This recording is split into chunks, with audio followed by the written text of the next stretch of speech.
Bueno, nuestro grupo de investigación está formado por neurólogos y básicamente lo que nosotros investigamos son los trastornos del sueño, como el insomnio, como la somnolencia, las parasomnias, la epilepsia, especialmente la epilepsia refractaria, es decir, la que no responde al tratamiento, y también al nivel electromiográfico el dolor. Para eso nosotros los neurólogos utilizamos unas técnicas complementarias como el electroencefalograma, como el polisomnograma o como el electromiograma. Podemos destacar un par de líneas en las cuales unas se llaman la del trastorno de conducta sueño REM, que es un grupo de pacientes con un trastorno de sueño que parece que no tengan nada y luego al final ves que desembocan en una enfermedad de Parkinson o una demencia con cuerpos de Lewy. Es decir, que este trastorno del sueño es la primera manifestación de una enfermedad neurodegenerativa y nos ofrece la oportunidad de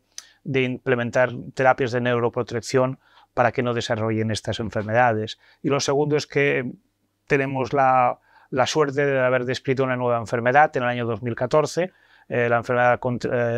por anticuerpos contra la proteína AGLON5, y que lo hemos hecho pues nuestro grupo desde el trastorno de sueño, pero también contando pues con la colaboración de otros grupos de DIVAPS, en los cuales pues han participado la doctora Lidia Sabater, el doctor Dalmau y el doctor Graus, y luego también en el biobanco, el banco de tejidos, la doctora Ellen Gelpi.